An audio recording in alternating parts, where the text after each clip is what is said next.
determination to change the nation. I'm manifesting the truth. Back in the booth to give you the messages that's been channeling right through me. No, I'm not Jesus, although my spirit is great. I'm eating my food without a plate, escaping this place through my meditations. New life begun when I reloaded the gun and realized where I was from was not too far from the sun, like somewhere close by the moon. Now I'm connected like Zoom. On walks of life that ever lived call me like out of the blue. So I just pass it to you, right through your speakers with clues. And if you choose to free your mind, then you will have all the tools. But I can't make you take it and shake it and mentally break yourself out. Cause freeing your mind without a doubt is something you have to try out. But once you see the light, your might, and all the power you've had, then you have reached the fifth dimension and you can brighten your path. But others who choose to follow the red pills, it's harder to swallow. Or you can wallow in your sorrows, feeling all empty and hollow. The only way you'll see the truth is if it's starting with you. So please stop lying to yourself, start being truthful to you. The only way you'll see the truth is if it's starting with you. So please stop lying to yourself, start being truthful to you, to you.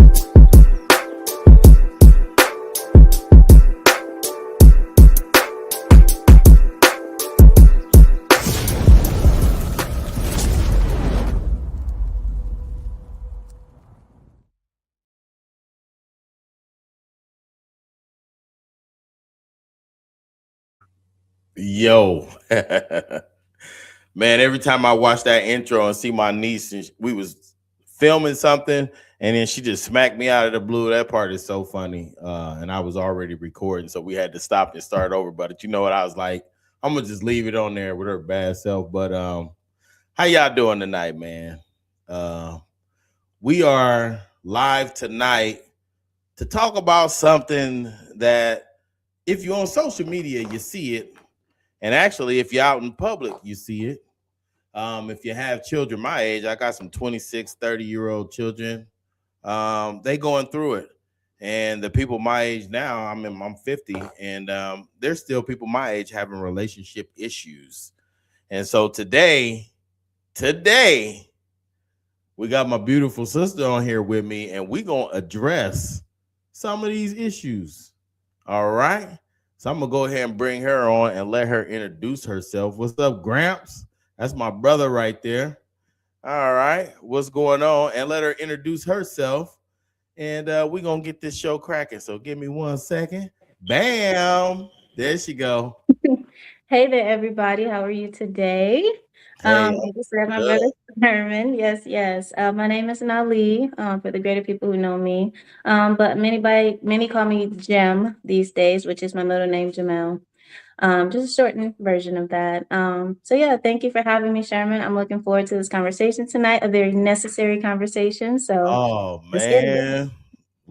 Let's go right on into it. And so for those of y'all in the chat, hey Shonda, there you go, your mama. Yeah. Yeah, for those of y'all in the chat, if you want to call in, I have my phone set up now. So if you decide to call in with your comment or story or whatever, you can do that now. All right.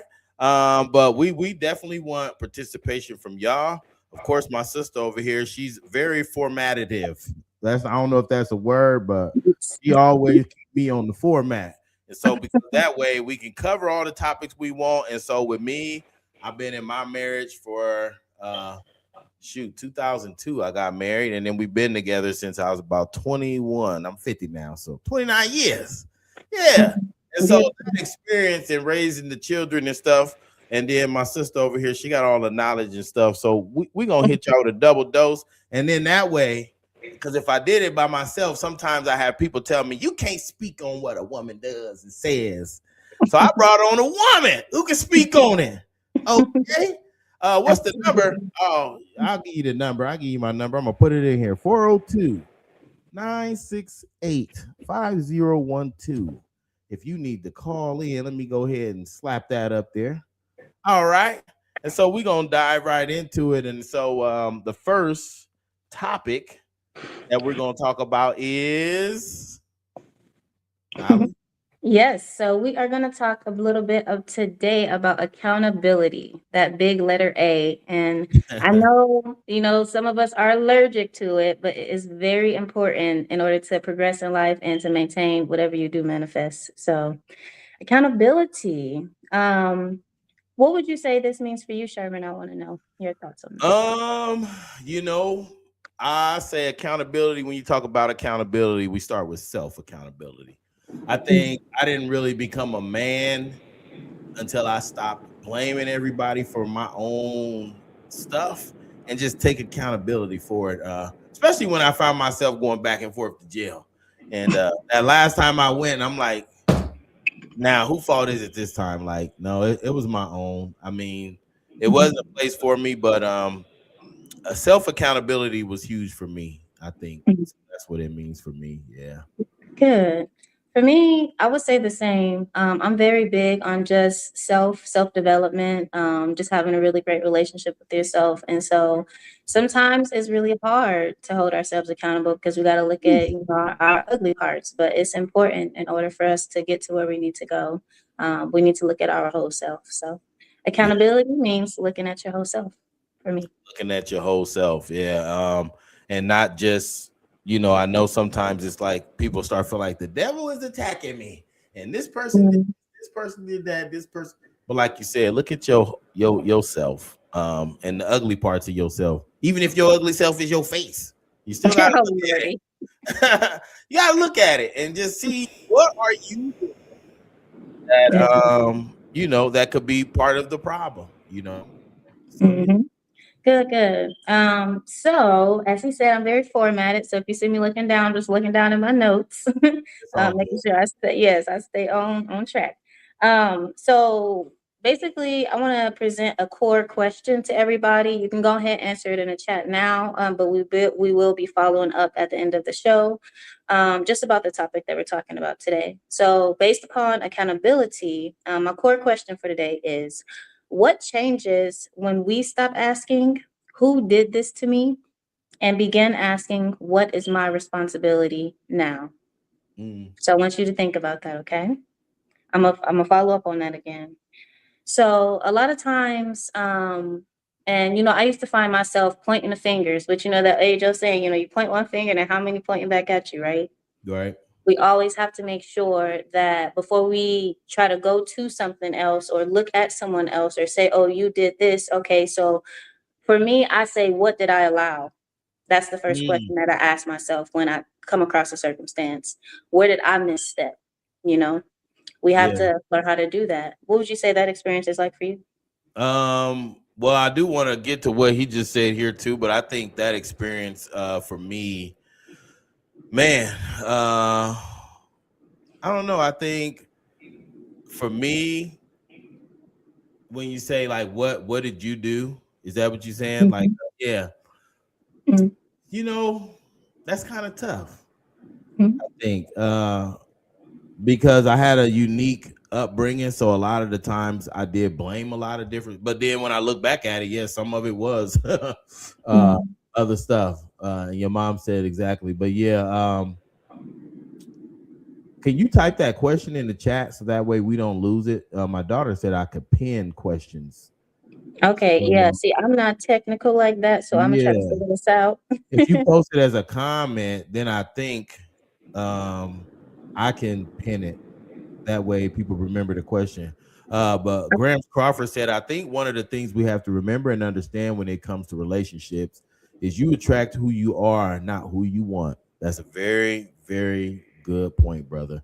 You usually attract a reflection of yourself, which is why the partner you're with is so familiar and comfortable. So if you want better, you have to become better. Heal the root and the fruit that is produced, and the fruit that is produced will follow if you heal the root. So yeah, I agree with that. Mhm. I agree with that. And I think when we break down the word relationship, um, relate, uh, Mhm. do we relate to each other? Do we have an understanding of each other? Uh, I think most of the time we start off with physical attraction and then go right to sex, right? Haven't thought about what if that sex leads to a child? then we have this long-term relationship that we have whether we want it or not. You know what I mean? And so I think when you start thinking about relationships, do we relate? We never sometimes even know if we relate, and then we have a baby and it's a crazy household. Do we relate, and are we on the same ship heading in the same direction? Because you might be on your ship going this way and I'm on my ship going this way, and we trying to relate and be in this relationship, and we never even figured out whether we relate yet and the direction of our lives are we going, so I think if we started with getting to know each other a little better before we pursued our sexual attraction, that might help with some of that, you know. Mhm. And Tanisha said, kind of victim blame. If you harm me, there's no self accountability to have. Yeah. Yeah, I agree. You want me to type out that question you asked so that way it'll be in there? Yeah. Yeah, I All right, can't go do ahead and on hit my it. on my end. It's not allowing me. So if you could, What is so it again? I sent it to you in a text message. You Oh, should. I don't have my phone because it's Oh, dead. okay. I So I had can to say it try. again. Yeah. So it is what changes when we stop asking who did this to me Okay. and begin asking what is my responsibility now. Okay. Let me see. Mhm. Didn't you have that in here? Yep. Yeah. On the yep. Okay, here it is. I see it.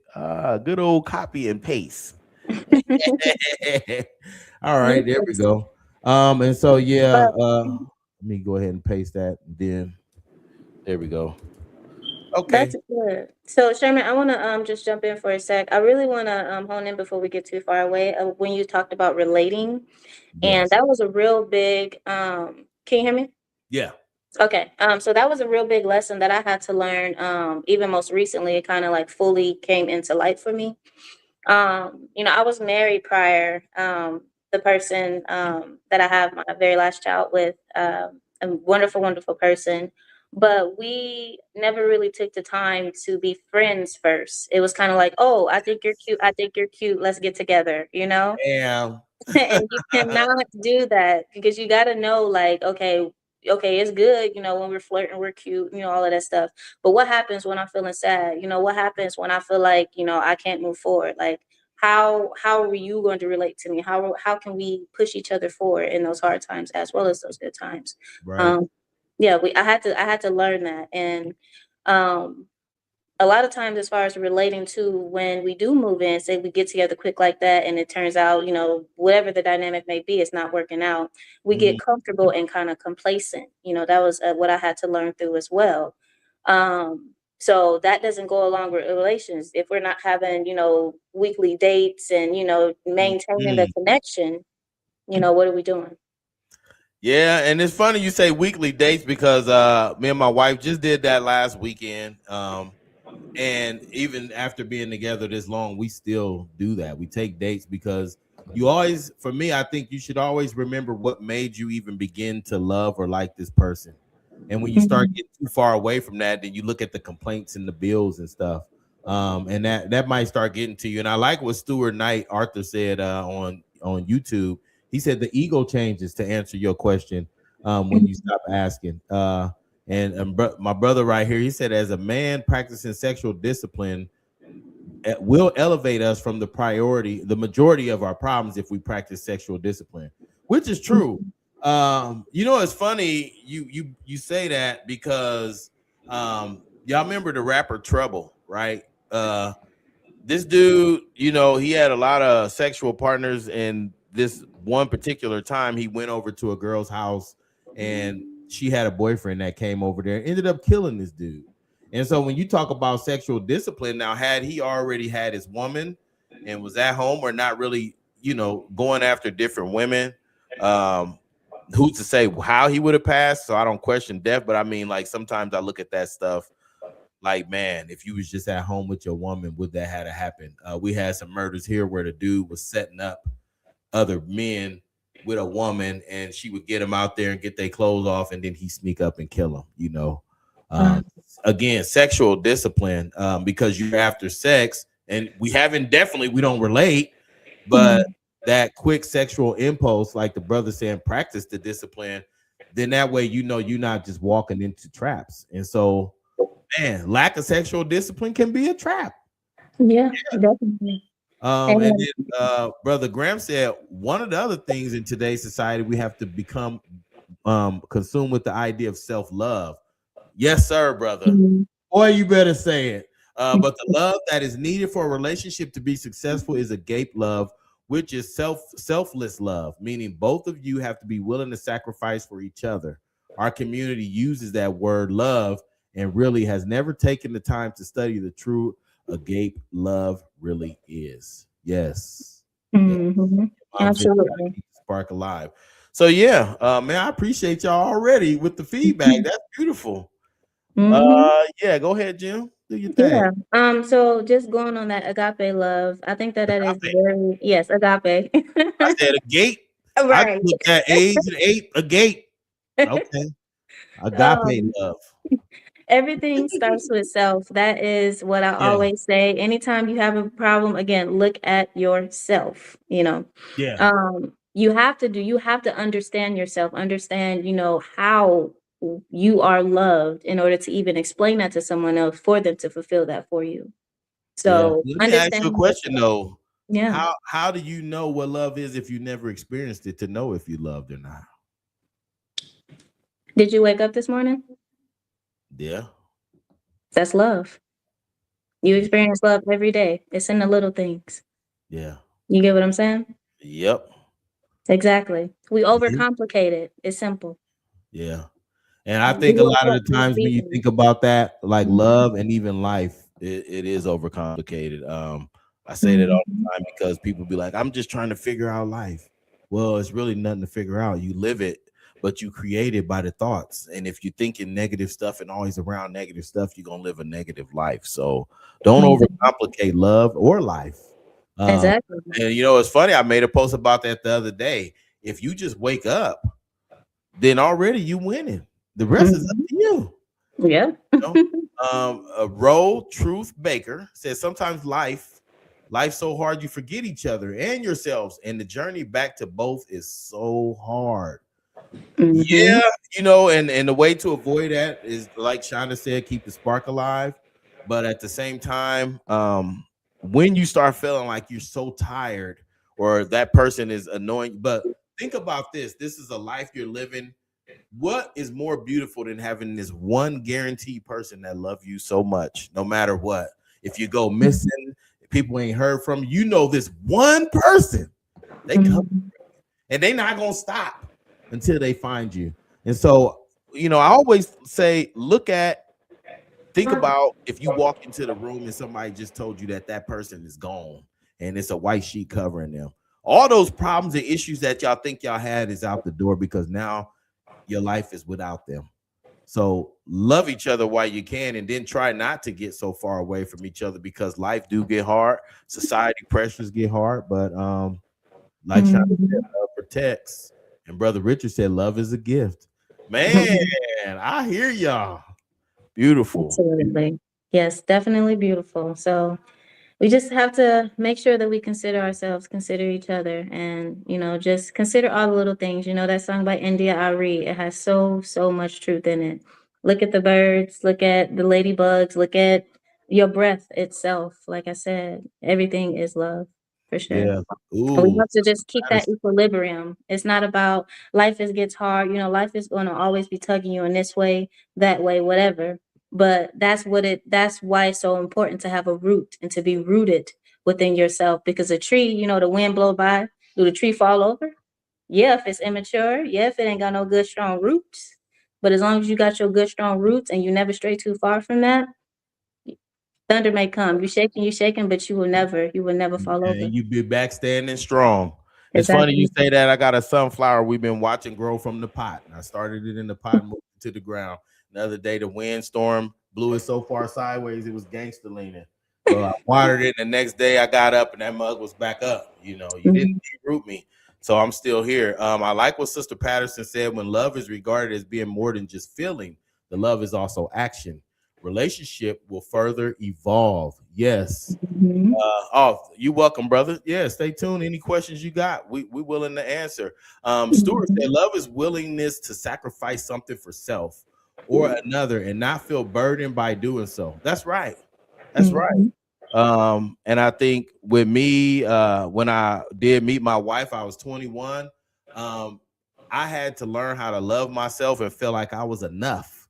So once Mhm. self love came into play, then it's like, do you love yourself enough to remove yourself from situations that is not love, that makes you feel angry or hurt? Do you love yourself enough to not poison your body with these things that you grew up with thinking that that was the way to go? Now, I'm not against whatever people do, you do your thing, right? But we did grow up thinking that every promotion or every birthday celebration, we have a drink and it's really killing your liver. Is that love? Are you celebrating or are you actually destroying yourself? And so everything in moderation. I'm not knocking nobody, but I'm just saying self-love do start with showing yourself that you love yourself by protecting the vessel that's holding your spirit inside of this body that keeps you on earth. Okay? Mhm. Yeah.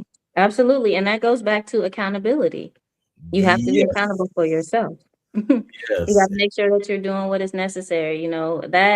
That goes beyond relationships itself. Like, make sure you're eating the right foods, putting the right stuff in your body, making sure you work out, keep your body, healthy. All of those things are important. And when you can be that for yourself, then you can be that light for others and also be an inspiration to others to be that for themselves too. That's the chain reaction. Yeah, and Sister Gay said, "Look within ourselves to love first, then we can love others." Paul said, "Love is supreme." Of course, brother. Stuart Knight is Jim's dad. Oh, okay. Oh, that's Yes. dad in here dropping them gems. Okay. Understanding.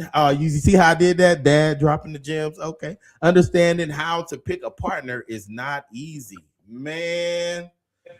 Brother, if I wasn't already married, I would probably been catfish guy of the year because I'm a simple guy. I remember the first time I wrote a poem for a girl in school and she stood up and read it. You know what I mean? I was already a lover. So the way that they pretend love now, oh man, I'll be done, man. I'll be done Mhm. because I'll be Mhm. falling for everything. I've always been that type. So yeah. Definitely. But it's not, brother Ahmed. I'm guessing that's how you say it. Forgive me if not. Alameen. Alameen, yep, Ahmed. Um, it's not that it is so not easy. Like I said, that goes back to having that root and having that equilibrium. You have to understand yourself and understand what you want and what you will and will not accept. You can't blame that on nobody else. If you come across a young lady or whatever case, if that person and say they got this, they got that, okay, yeah, that's cool, that's cool. If there's something that's a deal breaker for you, okay, you can't deal with that person. That means that you pass that test and you move forward. You only have to deal with what you choose. Everything is your choice. So it's not that it's not easy. It's about what do you choose. And when you say how to pick a partner, to be Mhm. honest, the partner picking is you picking yourself first, and Yep. the partner will see you as the person confident in society, and then y'all will attract to each other. But see, part of that when you talk about picking partners or attracting to partners is about your environment as well, right? And so I always look at this like the Mario game. There's level 1 and there's level 8, right? So when you get to level 8, you see the turtles that was on level 1, they got wings now, and they might even spit some fire, right? You have changed your environment from level 1 to 8. In our lives, do we ever level up to see something different? So most of us, well, for me, I was born at level 1, the lowest level in the gutter with the Ninja Turtles. And so it was always relationships, but they were so tainted and so jacked up. So if you stay in that mindset and you continue to think that's how stuff is, you'll see the same. Whoever beat level 1-1 and just stayed there. No, we went to 1-2 to 3, all the way up to 8. So you want to always level up your environment, and then you'll see a higher quality or higher choices of the women and the people you're around. You'll start seeing different people that you don't have to pick from. You will automatically attract to. And Mhm. that part of that is making sure that you have so much self-love that it radiates from you. You know, they call people stars not because they got money and stuff. They shine bright, they radiate their performance and their talent. You have to radiate your love for yourself so much that when somebody see you, they like, now that's a confident brother. Mm-hmm. Hey, who don't love a confident person walking through the field? You know, and for me, when it's the confidence is high, a woman fully, no makeup and all the other stuff that she feel like she need to make herself. She's confident in what God gave her as a vessel. That's attractive. You Mm-hmm. will attract it, brother. Trust me, you will. Absolutely. The right brother, for sure. You don't have to adorn yourself in too much. Just go Yeah, ahead, keep it simple. Keep it simple. yeah. Shauna said it got to be a spiritual connection. Yes, ma'am. Yes, ma'am. Absolutely. And spiritual connection, like, what did that, I wonder, just offering advice, you're my big bro. So, like, what did that feel like for you and your wife as far as like what she inspired in you spiritually, and how did you connect in that way? So initially we met each other in school, and so Mhm. Um, I was just cheating off her paper, and her last name Williams and mine's Wells, so I was like right by her. But you know, when we re-met after school, I was at my lowest point. I had just got out of jail, and I was on house arrest, and I put all my stuff in the car, and then the car got stole, so I had no clothes, no possessions, no nothing. Sitting outside of my yacht, assed out sitting on a cooler, and she walked by, dropping her mom off from work. And so just being a friend, and she knew that I had just lost my place, everything was done. She like, you can come stay at my house, but you got to sleep on the couch and you got to get a job and get yourself together. Okay. I think the spiritual connection part was her accepting me at my lowest point. That was the start of me seeing that it was real love, but I actually still thought it was a game. Like, okay, so she let me stay, but it was the first time I ever was held responsible to get a job. I never worked. I was always doing stupid stuff on the streets. And then having a place to stay where I got to learn how to relate to this woman. She wasn't no come to this bed and we can have sex. We sat up and talked late nights, talking, getting to know each other and understand each other. Our goals, is our ship going the right way? Do we relate to each other? And then you also got the stuff where, same signs don't get along. Well, we're both Pisces, okay? And I say two Pisces in the pie, but it wasn't about the same sign thing. It was, we related. We wanted the same thing for our children, even though she had a child and I had one. The spiritual connection was, here's a woman who's the exact opposite of me. I'm so rough and on the edge, and she got love. It just kind of made it mash when it came to spiritual, because we both had a strong faith in God for sure. And the love that she was grown up to have, I was never had it. And so seeing her in it, it just changed me. It changed me. I ain't gonna lie. I can't lie. Yeah. I Yeah, no, that's how it it changed me because I just never, I was hardcore dude, like not like killer or nothing, but man, I didn't really mess with nobody. I wasn't about to love nothing. I was a foster kid, abused and neglected and all that. I didn't, none of that stuff was real. I never forget, my uncle came to stay with me one day. This is how jacked up it is throughout our family. He came to stay with us. Quick story. And he came upstairs and my wife was getting ready for work, and she said, "Hey, good morning, Uncle Zach." And he like, why is she so happy in the morning, talking about good luck, good morning, and trying to be nice to me so early in the morning? I'm like, he ain't used to that. I had to get used to that. That's real love. She wake up every day and she kiss me even if she up before me. It's that simple stuff, you Yeah. know and then telling me about being worthy, even though I was always thinking I was somebody, but when it came to like working jobs and stuff, man, I wasn't. I Yeah, don't want to be definitely. around nobody. I ain't gonna lie to y'all. I'm not gonna sit here and lie. I did not. I was a musty, nerdy dude in school. I didn't have friends like that. I was not that dude, man. I wasn't. It was her teaching, showing me the love that she got, and then, yeah, can't lie. Yeah. And I love that because, like, in all of that, she held you accountable. And that accountability is what Even made while I was broke, you. you talking about I gotta get a Exactly. job. You have Sleep to. on this couch. Yeah. And so accountability is love. And like a lot of times people is like, if you tell somebody about this stuff, they be offended. And so like, why Yeah. do you think that we view accountability as like, offense? Like why do we do that like it's judgment, I would say, instead of love. When it makes us better as people, and especially from our loved ones who do have our best interests at heart. It makes us see ourselves so that we can grow and so that we can be better. So that's Yeah. what that accountability and that love is. And you have to have that. I was able to learn that, with relationships that I've had. So for sure. Yeah. Before we get too far behind on the chats, I want to get Yeah. these comments. So Brother Crawford said, but one of the other things I think as a black man we need to appreciate and black women need to understand is the strength of our roles. Yes, sir. Due to what has become normalized by our preference for entertainment, etc., we have lost appreciation of the family value. For instance, the power of the woman. When the word says a woman is the helper, which Ezer in Hebrew, the only other place the word Ezer, am I saying that right? Let me make sure now for you. Get me.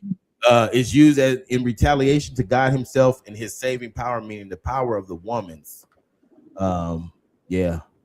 I have to agree with him saying like the strengths and the power of a woman. I think that intuition stuff y'all got is real. Yes, it is. It's what's that called? A psychic ability to see things happening when you're even not there, or even still the psychic ability to know what's going to happen. That woman got that, and so yeah, I had to learn that. Yeah, yeah, that's real. Oh, thank you, So Michelle. It was beautiful. Hey. Oh, who is yes, that? that's good. Okay. So Yeah, yeah, I think that it is important. Like he said, the roles, like we both have our roles, we both have the things that we're good at, and some things that we may not be so good at, but then that's when the other comes in. And not only relating as a people in general, but in our relationships and in our relationship with ourselves. yeah. We have to make sure that we hold each other accountable so that we can move forward. Yeah. And Stewart says spiritual connection is when two people feel more comfortable together than separate from each other. And that's true. Because now I've spent more life with my wife than I did when I lived by myself. So yeah, I definitely don't feel like I could live without her. I know people be saying that all the time, but my life is so attached to that love. It's basically, I know my stuff is untamed, but that her love is what keeps me tamed to the person I am, as far as that what y'all get to see now. It would be something different, I think, if she wasn't there to love me. Because some of the stuff I have to deal with every day as a black man. If I didn't have somewhere to come home and somebody pull that stuff out of my back, I would come back out the house with it still there. And then I would snap, or on the littlest stuff. I was telling Richard and them earlier today, I was walking downtown and this man, I crossed past him to go to my car in the street, and he turned around and he yelled at me and he said, "Always walk on the left." And he was some old white man. He's standing there with his hands folded. And I'm so empty that I can take that and laugh. But if I was still full from the daggers of before and the days, then something like that, oh man, fuck, and then I'm into it with an old man. Exactly. So yeah, We yeah, I have was to be able to musty, bro. I was balance. musty. I was musty. I was very musty, Richard. Yeah. Out of it. Accountability. If a person can't elevate you as a whole and is reciprocated, love can't exist. That's right. That's true. Definitely. Definitely. So it's good that we have that, and we have a team, and we have somebody to help us ease that and carry those burdens. It's not for us to carry the whole war by ourselves. We got to carry it together.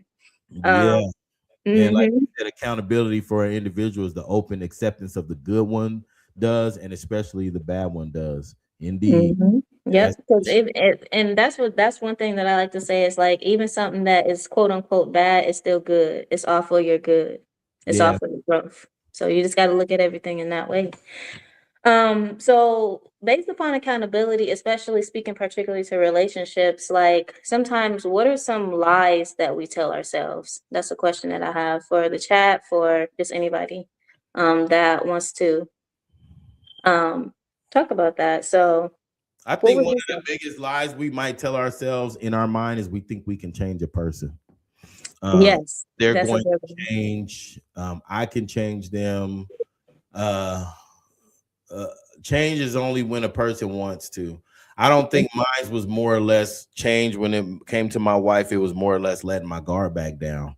I ain't gonna lie, that girl reading my poem in the 8th grade, that did something to me. Like, and she was a white woman, so it probably wasn't meant to be, but she was nice to me back then. And so I just wrote her a poem, you know what I mean? But Mhm. thinking that you can change a person and staying through harsh treatment, unfair treatment, verbal abuse, all that stuff, and still thinking that you can change them, it's not gonna work, because the human body, the blessing of being a human is you're born to make, and at a certain age, you can make decisions and control your mind and your body on your own. After your birth comes out a placenta, not a remote control to give to somebody to say, this is how I can control this person. It's just not gonna happen. So if we don't have a remote that we can pick up and change that person, don't think that your presence is going to change them unless they want to be able to learn something and take something from you. And that was part of, from her, what I had to learn is the change of me being a asshole, basically, and loving myself and not being so hard on myself came from understanding that this woman can teach me something. Most of the time, a man be like, she can't, nobody can teach me nothing. I know. No, I had to be quiet and learn, and from her, what real love was like, accountability for my actions, not really from her, but that was part of me, but accountability on, like she said, get a job and then you can stay here. But I couldn't just stay there without no job. You know what I mean? Mhm. But it was, yeah, I think thinking that you can change a person and staying through a bunch of stuff, it'll start becoming attachment, because the more you around them, you just think you like them. Um, but really, you're starting to spend too much time where your attachment is overlooking the red flags that you should have seen right at the beginning. And if you cut it faster, and I hate to say this for the ladies, because I know y'all built off love, but if you can cut it faster, then you won't grow so much attachment to start accepting the bull stuff. If Yeah, you hurry up and cut it, then you good. But the more you stay, your attachment grows, and you keep overlooking this and thinking you're gonna change that person, but you're not. exactly. And that goes back to even, the prior show that we had when my mother and I came on. We talked about just different relationship dynamics that are harmful. If one saying that I have is, if you walk past a garbage can, you stand next to a garbage can long enough, you stop smelling it, basically. That's the Mhm. same thing. You gotta make sure that if something fell off, or if a little situation happened, you gotta be like, no, we have to address this now. And in the addressing of that, you'll then determine, well, how does this person handle conflict? How do they manage conflict? What's their conflict management like? And then you can determine, then, long term, Phew. will this be good or not so good for me? That's right. And see, my cousin, she said one of the biggest things is thinking I can change someone and seeing something in them that they cannot see in themselves. And Yes. that is, man, because and when you do see something in somebody and they don't see it in themselves, it hurts your heart. Because as a heart person, and even though I'm a dude, I'm a heart person, I just suppressed it. But when you see something in somebody, and it's so heartbreaking to not see them see it, and they just throw it all away. um I think for you as a person, absorbing too much of that might mess you up, so you want to tell them, and keep a connection where they can at least, but keep telling them over and over, and then they still not following it, it's going to drain you, because I mean it will. And so that's where Mhm. back to the self-loving yourself enough to know when to walk away, because your body takes in those stresses and it turns it into pains and cancers and stuff in our body.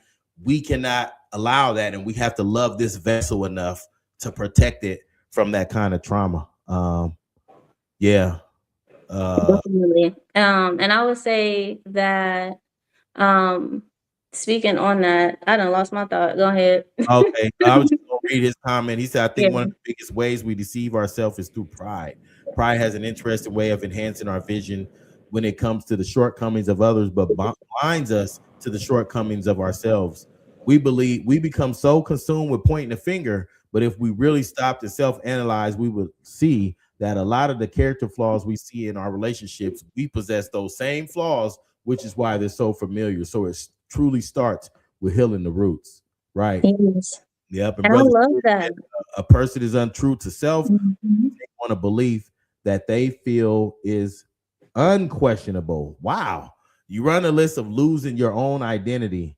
If you stand next to garbage long enough, you stop smelling it. Woo-hoo-hoo! Yes. Yes, sir. Yes. Mhm. So I actually want to like talk about that and how it relates to having that relation within yourself, because you can't see in somebody, you can always see that in somebody, but they can't see that within themselves. I'll relate to the first man that I ever loved. I was around like 17 years old. And you know, I saw he was kind of like a more popular guy and, you know, stuff like that. And I saw so much potential, but he was also getting into a lot of trouble and, you know, different things like that surrounded him, but also trying to be better. And I could see that in his spirit. And that's what, you know, kind of like made me believe in him, you know. Um, and then I was always like, you should go and like work with like be a gang specialist or something like that, working in a community, especially with the brothers, because he always had that just that knack for connecting with people and, you know, feel help people feel hopeful, I would say. Um, and then it comes out like years later. It was like I don't even know how many years after we had stopped communicating. I think it was about like 2 years at that time.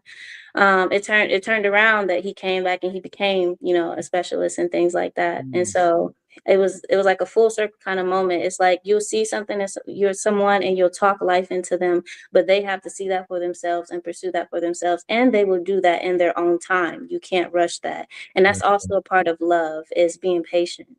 Yeah. And you know, staying for what you can stay for. But if it's something that interferes with your peace, then you have to move. But if it's something that, you know, you can grow and help nurture and cultivate, always stay. Always. Yeah. And I would definitely say you don't want to run away right away. Like you said, if you see it in them and you can tolerate it. But when I start talking about like physical abuse, they putting their hands on you, which is jeopardizing Mhm. your life. Stressing you to the point where you are having, you know, high blood pressure or have to go to the hospital or y'all almost have to call the police on each other, that kind of stuff. Yeah, you got to get on up out of there. Yeah, that is not love. That That's is just simply harm. Simply harm. Yeah, yeah. You got to get on up out of there. And then when you do see something, somebody like she said, they gotta want to see it, but at the same time, they gotta want to be it. Uh, Mhm. I, even though my wife seen stuff in me, I still did not never want to be like this front and center person. I hated attention. I did not want that, right? But there were different things, and just a quick example in my life when I did get out of jail and do all that. She started getting me applications when I got discouraged from the jobs that would not hire me. Then she started picking them up for me, right? And the first one that she picked up for me, I went in and talked to this black woman and she interviewed me. And even with my record, assault on the police and marijuana with intent, this woman hired me when nobody else would. And it's the application that my wife got for me, you know. And that was the start of taking me from that musty, dusty dude that didn't want to talk to nobody because I applied for a night stocking job. The lady hired me as a cashier to be in front of people. And I was so angry. I didn't know that at the time. I was happy I got the job. It wasn't until the first day I got there. And I'm like, what's going on? She like, tuck in your shirt. You up here with the girls. I'm the only black dude. And I'm up here with a bunch of girls and I got to be a cashier. And I'm like, I think there's a mistake. Like, I don't want to. She like, nope, you do have a personality. You don't know it. And this other black woman seen in me what I didn't see in myself. And I could have been like, you know what, I quit. But then I got another black woman at home like, no, you got to do this. You got it. Mhm. So it's like boom, boom, boom. And then Mhm. getting that job, long story short, was what helped me start being more comfortable talking to people and being face to face, being a people person, talking to people. Before that, man, put me in the back with a a knife, and I'm good. I don't want to talk to nobody. So simply time to take Absolutely. the trash out. Yeah, gay. Yes, man. So it's good, like you said, like I said, going back to the brother's comment, Ahmed, I believe, where he was talking about the different roles. So a lot of Yeah. times, us as sisters, us as women, we can see we have that foresight, like you said, and we can help y'all brothers in that guidance, just like y'all have LeBron, to get things moving, get things going. We can see things and we can be like, well, maybe you might want to pivot. That may not be the move, but we could do that and save you from a whole lot of hell. So we must be, mindful of our roles and sincere and committed to our roles as women and as men. Our divine self, and also making a friend with our lower self, because that has its use as well. Yeah, and like you said, get stuff done. We got the brawn to move. Quickly, I went to buy a new refrigerator one time in Nebraska Furniture Mart. They offer free delivery. I'm like, well, I got a truck, and my wife like, just let them deliver it. And I said, no, I got a truck. I'm a man. I can get it done. Hired this dude to help me, this old dude, and yeah, we get to moving it. We get home, and guess what? He dropped it on the steps, big dent, brand new, before it even got in the house. Now, had I listened. Because he said it might be heavy, they might have to do this. I'm like, no, I got this. But I had to accept this brand new refrigerator with a dent now because I can't take it back. I'm the one who created the dent. Yeah. That intuition and the brawn, and I had to learn the hard way that sometimes you gotta just listen. Yes. We have to listen, and that goes back into accountability. Once you're able to do that for yourself, you can do that for others. And accountability is not something that is for shame. It's just information for change and for growth. Like I said, let's just take it in and let's keep it pushing. That's what it's about. And you talk about roles. I think so. We don't get heavy into these big roles, but I know like she don't want to go outside and cut the grass. She ain't about to go out there and wash the cars or nothing like that. And then like in the house, I know how to wash clothes, but she gonna do that. I'm not the super organized person when it comes to my things, so sometimes I might put them somewhere where it's convenient at the time, but she puts it where it goes. So then when it's time to look for it, guess who know where it's at? She do. So I understand a lot of that stuff when it comes to that, and then emotional responses and stuff like that. She always say, think about what you're gonna say or do before you respond. Don't respond angry and all that stuff. So again, those kind of things I had to be like not being no pussy or like I'm turning into a girl, but I did have to learn how to do some of that stuff from a woman. So yeah, and that comes to having that humility. So can you play the clip number 1? I just want to talk about the women accountability and talk a little bit more about that topic. Okay. Yes. So as a woman, I know a lot of times it's like that grand notion that, we're not able to hold accountability, but it's important, because just like men are the doers, we're the guiders, we're the teachers, often the first teachers of everyone, especially when it comes to our children. So we must hold each other accountable. So I have this little clip that shows a real life example of that. All right. And a lot of women lack accountability. There's a lot of women who you will sit down and ask her, like, hey, like in your last relationship, like what role did you play in it going wrong? Right. And she'll look you dead in the eyes and say nothing. I did what I was supposed to do. He cheated. Yeah. Or I did what I was supposed to do. He neglected me. Yeah. That right there, what you said, a lot of women lack accountability. No. And I can say a lot of men lack accountability. How about we address the men lacking your emotional state? I think what you're doing is a perfect example of what I'm talking about. Because again, I never said that men don't lack accountability. When you said it, I nodded. Yep, you're right. A lot of men do. But just the mere mention of a woman having something to work on made you feel away. You tell a woman that she needs to work on something, or you tell a woman that she's doing something wrong, automatically go into defense. Yeah, they may be wrong too, and we'll get to that. But right now, we on you. Mm-hmm. Don't spin it back in my moment of telling you what you need to work on. And a lot of women do that. And a lot of women lack. Man.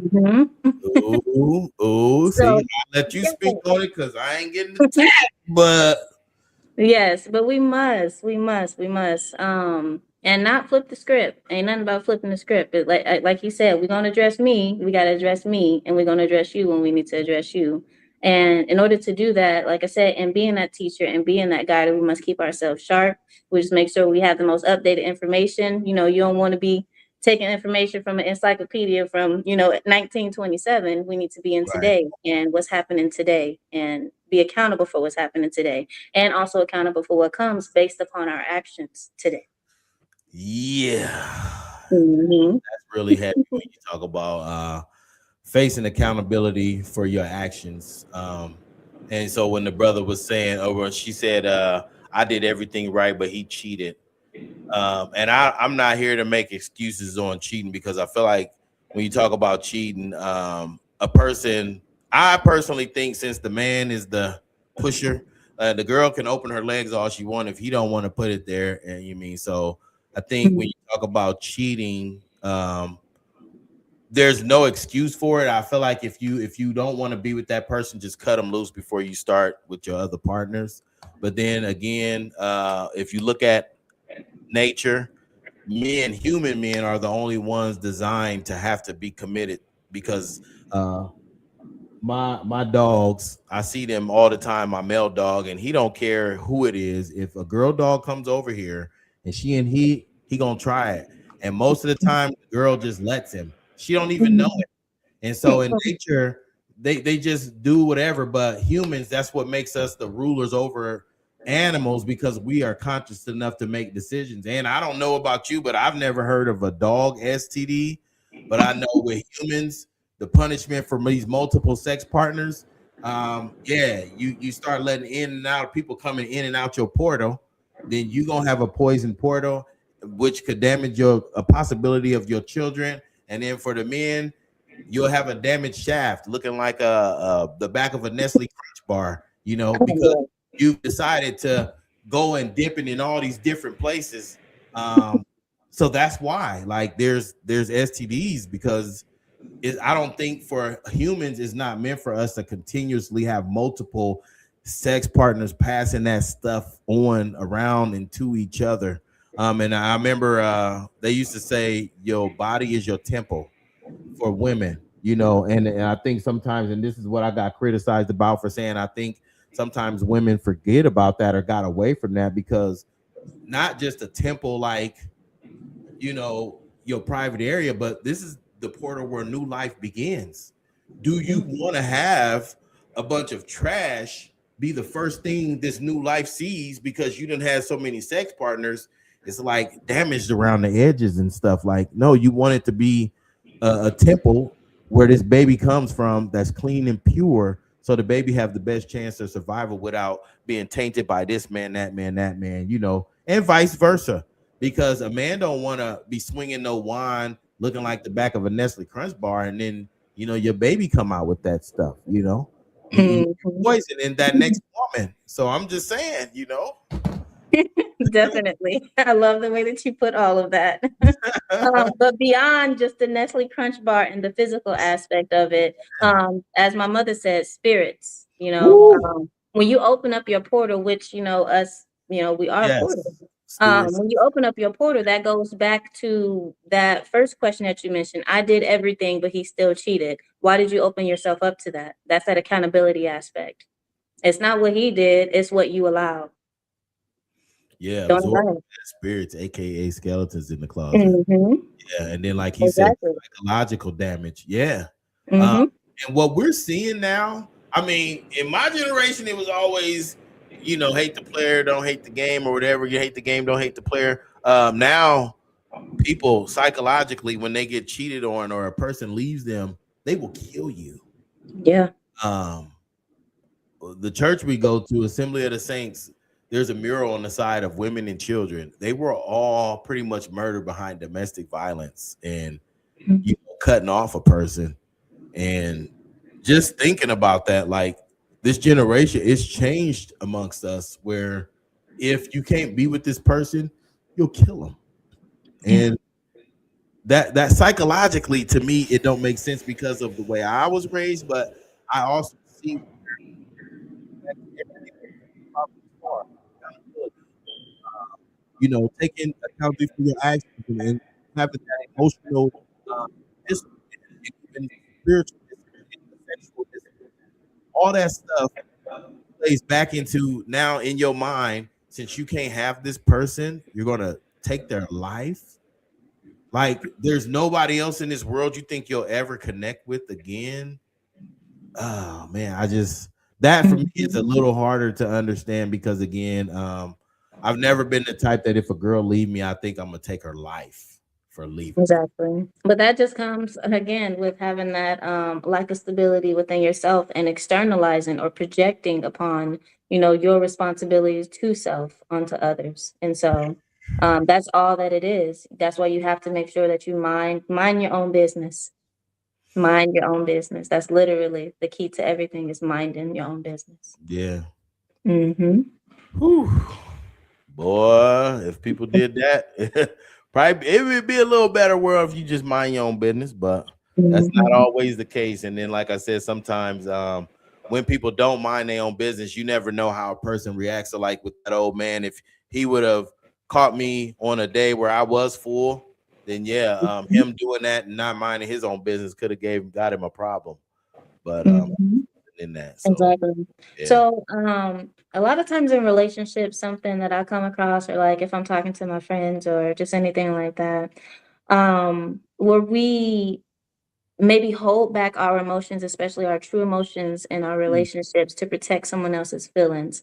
But say, Oh, for instance, you're in a domestic violence relationship or something like that, holding back how you feel, then does that become an act of, is that you loving that person, or is that you basically just supporting dysfunction? I think that is supporting dysfunction, but when you hold Mhm. back truths to try to not hurt people's feelings, you're making it worse. And on both sides, because on one end, you're not giving this person the truth, so they don't have the honest opinion or the honest feedback to be able to correct any of their actions. But for you, you're building up.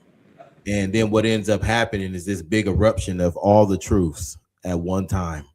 Mhm. So now you're going to damage this person even more because you this, you that, and they thinking, dang, you've been putting up with this all this time and you ain't never said nothing. And now all of a sudden you get so mad that you, and yeah, and another thing, and you know what I mean? So it's like, Mhm. you should do it up front. And so I'm going to give y'all one of our rules in our relationship that I think has helped a lot.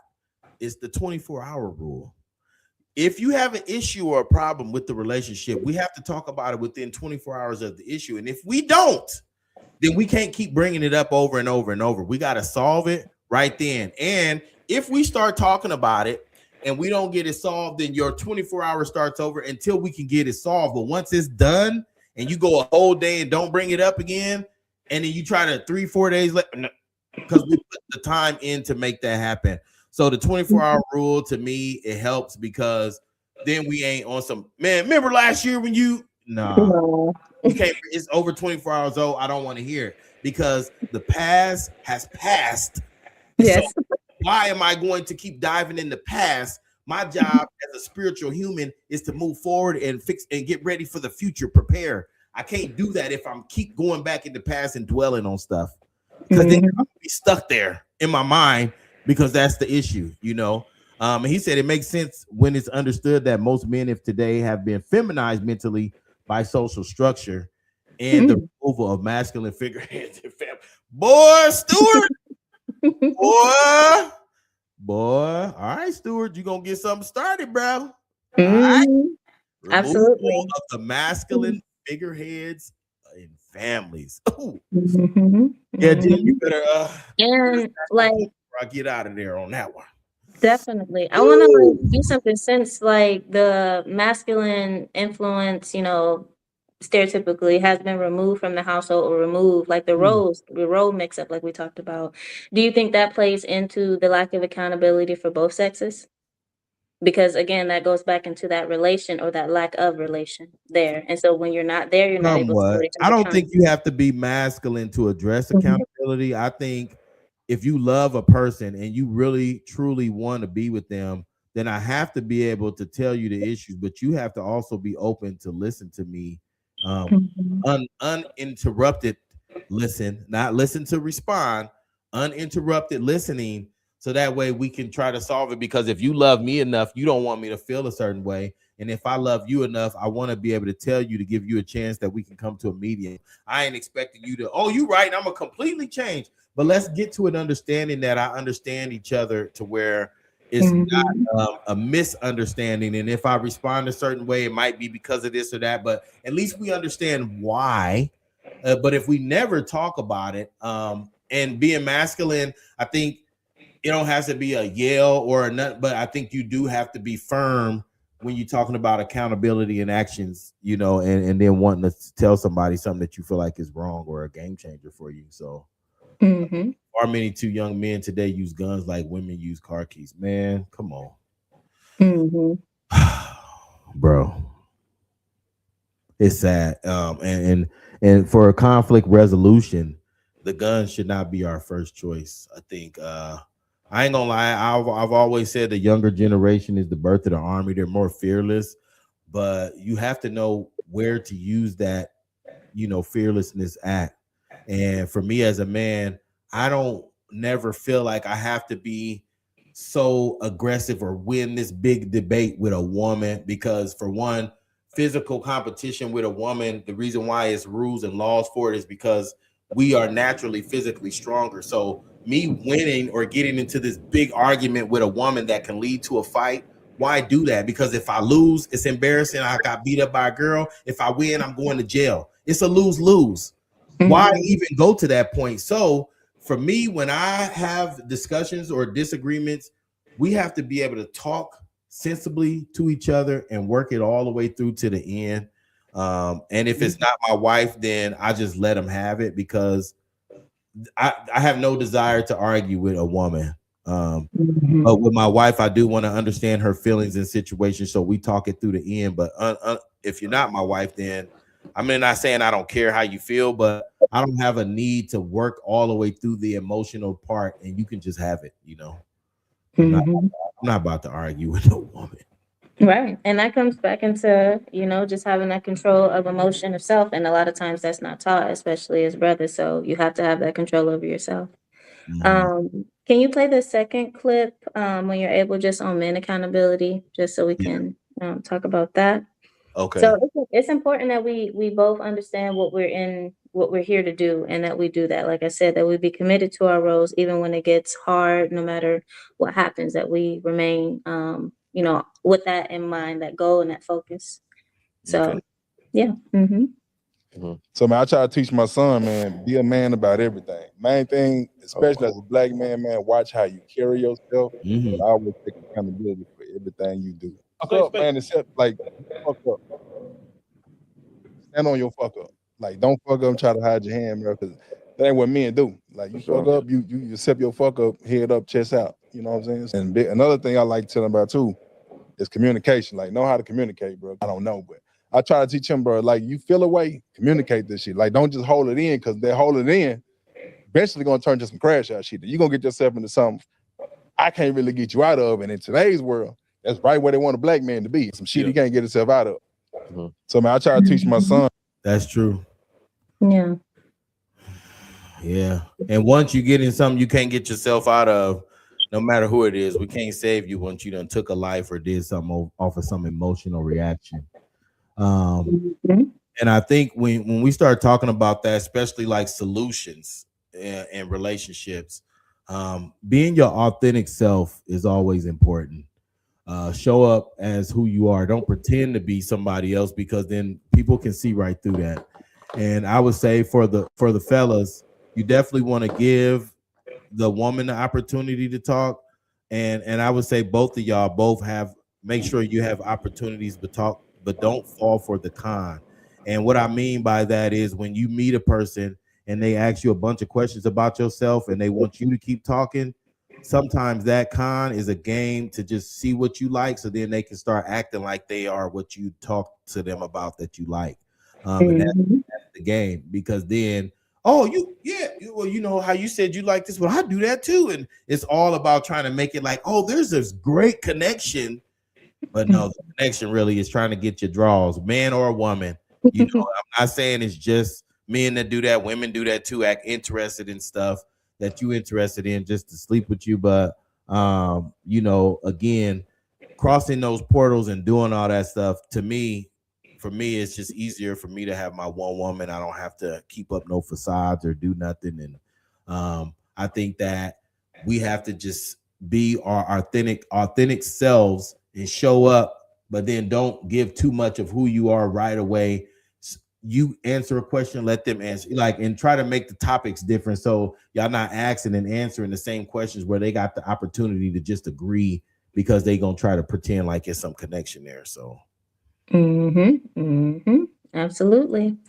Always be connected with self. So I want to return back to our core question. If you haven't answered, answer in the chat, and I'll actually answer it as well. But the question is, what changes when we stop asking who did this to me and begin asking what is my responsibility now? Yeah, I had to really learn that, to not point fingers as a woman, and that's how I was able to grow into, who I am today, and eliminating that victim mindset. If something good happened, then that was my doing, and if something that not so favorable happened, that was my doing too. And it's okay. It doesn't make me a horrible, terrible person just because I might have not made the because I might have not made the right decision in one moment, but there's always another moment. So that's what keeps me moving forward, and asking, like, what do I do now? So, like, say someone hurts me. Okay, so what do I do now? Am I gonna, go sleep with a bunch of people, or am I gonna, cuss everybody out and say all men are the same? Or am I gonna take that lesson? I'm gonna improve myself and maybe develop some more safeguards and discernment so that I can have better experiences moving forward. We have to consider ourselves, we have to hold ourselves accountable for the reality that we create. yeah. So, yeah. And he said it should become a standard that black men who want to communicate their feelings better make a sacrifice and read the dictionary. Yeah, to understand the words that you need to use, but also the communication. It can't be overly strong or too firm, because you have to remember women is delicate like flowers. So when we come to explain to them, just present it in a way that's to the point, but not so harsh that they tune it out because you calling them names and doing that kind of stuff. I think to answer that question about what changes, and and then what is your responsibility at that point, to do, what do you do after that? Like, what is your responsibility now? And so it's funny that that's one of the questions, because this week I had made a post and I was talking about the roles that my parents played in my life. And this was a picture my dad recently sent me, and I never had a picture of us together.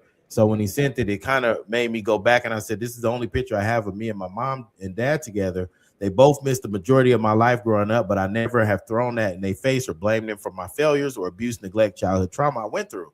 But it did make me who I am, and it made me be a parent that never missed a day in my own children's lives. My mom passed 12/25/20, and I had zero regrets on the way our relationship was. And my dad, he's still alive today. And I cut his hair and I run every errand he asked me, because it's not up to me to seek revenge or call them out for what they didn't do. It's up to me as a son to be just that, a son, and honor my mother and father. And then, so that reminded me of what, instead of saying what they did and why I went through all this. Now, what is responsibility? My responsibility is, now you have children. Are you going to do the same thing? Or are you be a good dad and be there and don't miss a day? Are you going to still honor your mother and your father even though they wasn't the best? Do you still do stuff and claim them? I could easily be like, nope, I'm done. Y'all didn't do nothing for me. And blah, blah. No. My responsibility now is to not only be a better father, be a good son, be a good grandpa, and still, is because this is my story that I'm writing. And so think about that as you're writing your story, your life that you live in. I call it writing a story, but it's the life that you live in.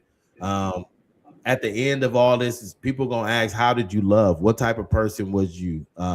There's a song by Shinedown. It's a rock song, but I've listened to it thousands of times, because it says it's do or die. Like when you die, at the end, the question is gonna be, how did you love? That's Yeah. the name of the song. So are you gonna be remembered for, oh, he was messed up, got treated wrong in his childhood, so now this is how he treated everybody? Or this is what happened to him, but this is how he loved others. I think it's important. Talk to people, not at them. Yeah, Shonda, you got to talk to them and not. And I think that's really important. What you speaking about what your parents did versus how you transmuted that into how you love your children and be present for your children. We have to do that. You know, I had a recent situation this week as well with my son's father, my eldest child. I have 3 children. Um, and you know, he had told me a story about his father not being really present in his life and how it affected him and not being able to meet his father until he was like in his 20s or something like that. He was also not present in our son's life for the first 8 years of his life, and then he became present. My son was raised by his stepfather, which is my ex-husband. Um, but there was a disagreement that occurred last year, and I'm like, okay, well, this disagreement occurred. You know, it kind of fractured trust a little bit, so we got to, you know, put some safeguards in place to rebuild that up. Um, and you know, I guess that he didn't like that or didn't want to feel like he was being controlled or something like that. And so then he decided to take a step back without first, you know, doing a lot of damage to different relationships and stuff like that. But he decided to take a step back because he did not like the accountability. And so we have to put that aside from ourselves and just think about how we're affecting not only ourselves, but our children and everyone else around us. And now the same thing that happened to him, he is now using that to repeat that cycle. And so we cannot do that. And if you see that is happening so many times in our family, you have to hold that person accountable. That's and so true. that it doesn't, you know, taint the next generation and then repeat the cycle over and over again. That's right. And that's what I go back to. Accountability is not for shame. It is just information for change. That's it. Yeah, and unfortunately, we've gotten now in a society where accountability and the truth is being mean. Yeah. And so, but I still say that for people who are able to still stand on their truths and accountability, please do so.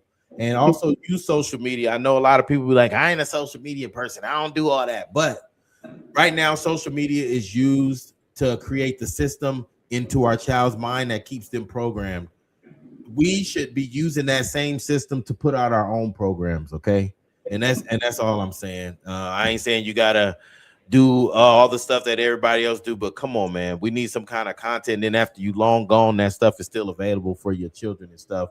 And like Miss Baker, I think that's Robin Baker on Facebook. See, I realized as a woman that my tone changed movement in the house. Whoo! When I stopped talking like my parents did and talk in a commanding way, good things happen. The whole vibe changes. Yeah. Mhm. Yeah, exactly. Yeah. Yep. And it's important. Like you have to have that. You have to understand the power of your words, you know, and the life and death lying in the power of your tongue. Like it has to be. Yeah, and Gay said we have to understand that our parents had a very good reason why they did what they did, but at the end of the day, you may have to have had a better life, and your mom and dad are still your parents. Love thy father and thy mother at the end of the day, and Exactly. that is very, very, very true.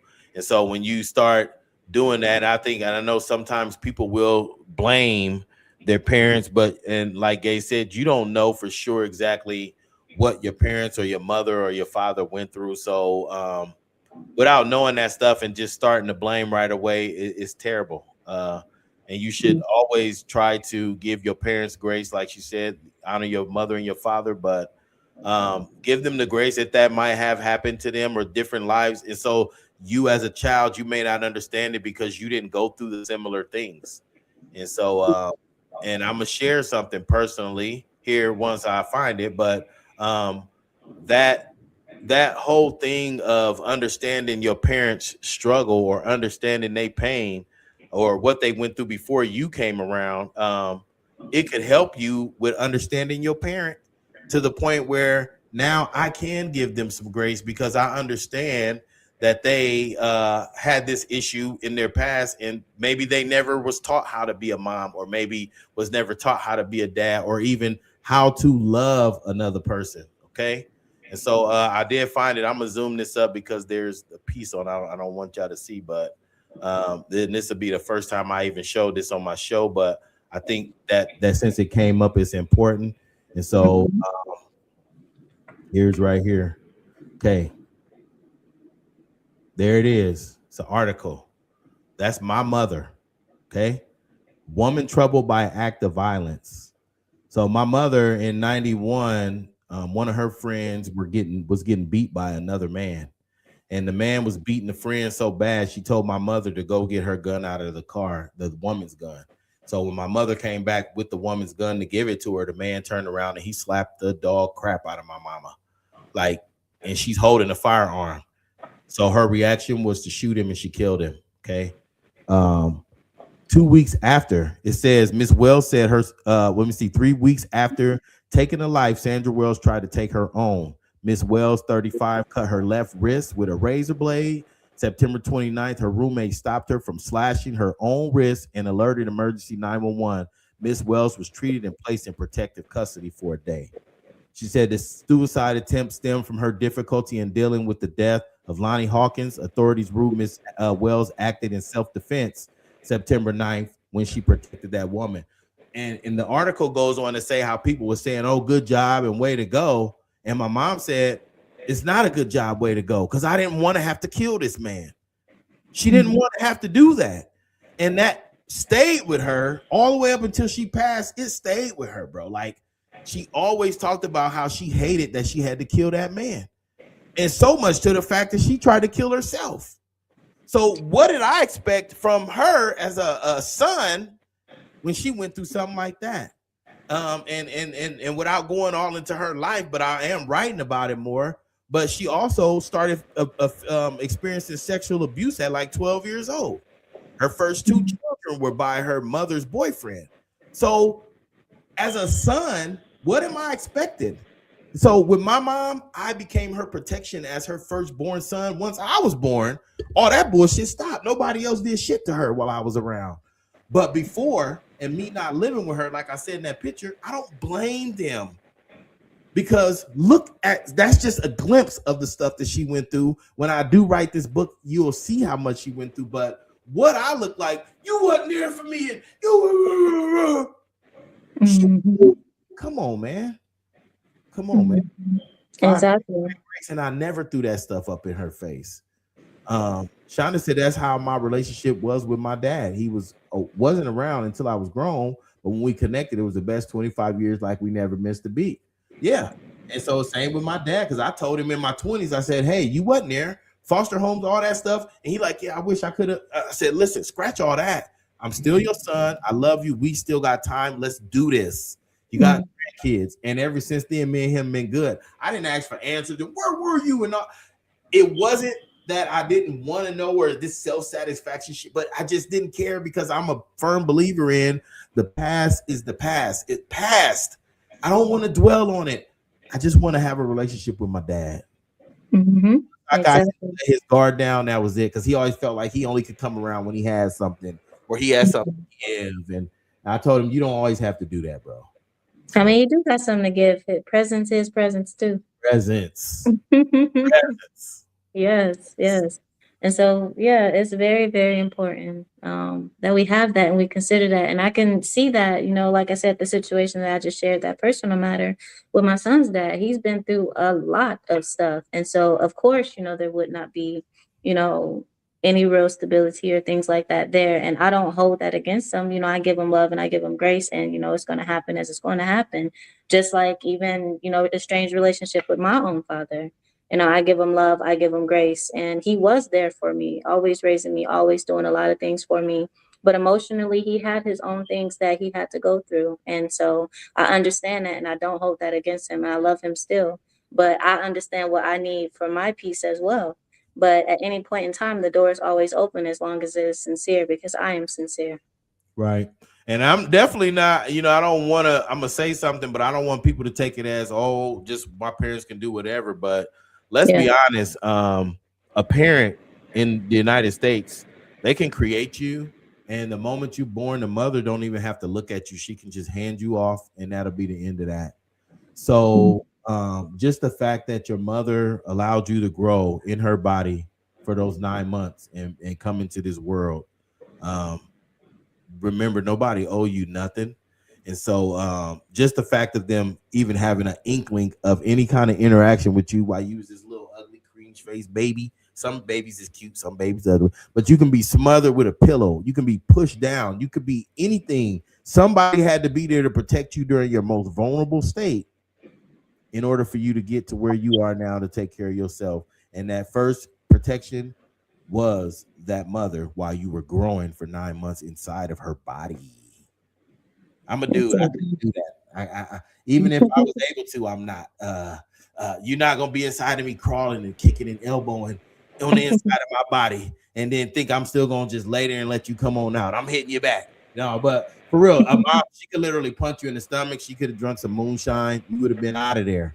So let you cultivate inside of her body. So I appreciate my mother just for just doing that part. Mm-hmm. She let me get Absolutely. I That made it. is good. Yes, and accepting that responsibility, and that responsibility is a part of accountability. So, Yes, Stewart said yes. it. I'm not feminized. Yes, sir. Mhm. Yes, sir. Exactly. And you don't have to be effeminized. And fellas, that's another thing that I really talk about with, many different aspects of people in my life, especially brothers. Expressing your emotions and relating to others, that doesn't make you feminine. That makes you Right. very strong, actually. Understanding and being a friend with your vulnerability. Yeah. We have to do But that. I Not ain't gonna lie. I just used to think that shit. I was even to the yeah, point of where pink or purple made me gay, or girly. But exactly. yeah, until I learned how to express my feelings, I just was always misunderstood. But I was never getting it out. But like Stuart said earlier, you got read the Bible, like, and I get it. Learn how to communicate with your words, because if you don't, and you're doing it all out of emotion, then you're gonna just turn your partner away. So Exactly. Woman or man, don't communicate yeah, out of emotion. Find your bearings, be in your equilibrium, and then you communicate from that power and from that center and from that calm. Your power is in your calm. If anybody can get you emotional, they control you. woo, You gotta control it. yeah. Hmm. So, I mean, that is basically what I have. Do you have any other points, Shannon? No, I think this conversation was really, really good. I appreciate you coming on, and Mhm. man, it was so much feedback from the people. I really appreciate that too. I think I might end up doing something else too with relationships, just so my wife can be on here with me and be able to answer some questions. Uh, Mhm. because her dealing with me, I mean, I know people be thinking they like me, but man, y'all wouldn't like me if I didn't have her at home to keep me in my not in my place, but like, man, because I'm telling you, I'm still a dude. I tell you that. I'm still a dude. And sometimes I ask her, how do you even deal with me? But there's something about her voice, her spirit. It just calms me. Even her mom can do the same thing when I got into a situation and her mama was there. I'm the type of person when I'm angry, only person I see is the person I'm targeting.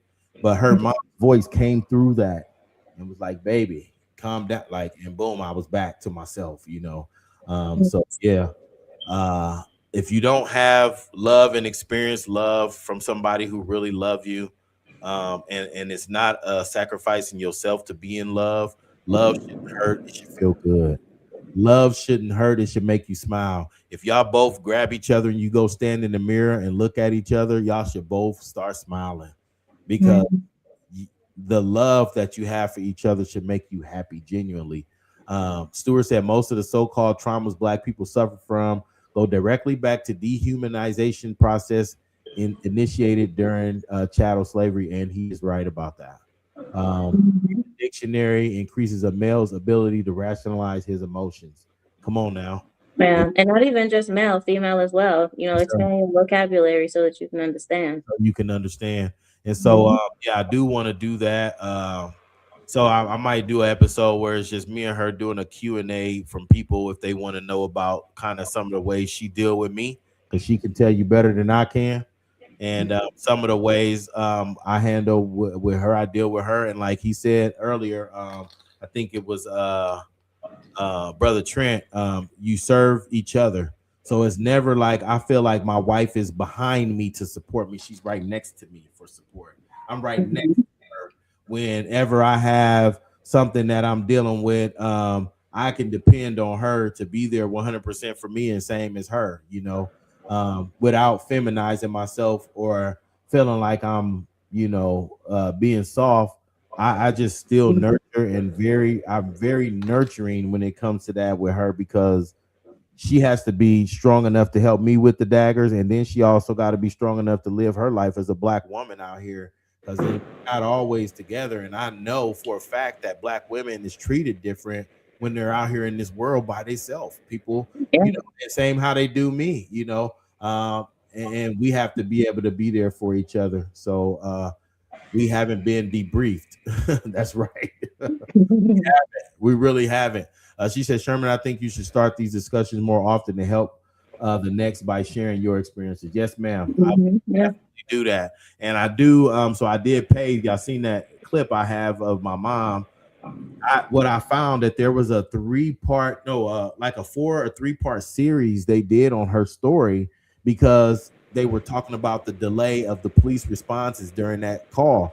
I mean, during that incident, because she called so many times. So I do want to do probably a full show on that whole incident to break down why she did what she did. She didn't like that she did what she did, how it damaged her long term, and how it was already affecting the black community with the police not responding to our incidents. Exactly.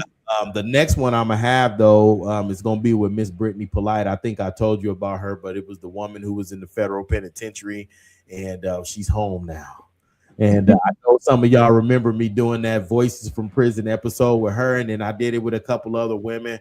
But what that ended up doing was giving the other women a format on how to get the issue pushed.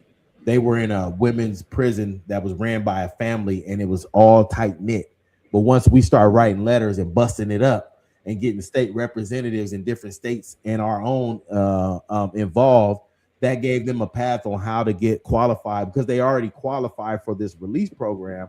But the family prison made more money keeping them there, so they would never let the women have access to the program, and then we told on them.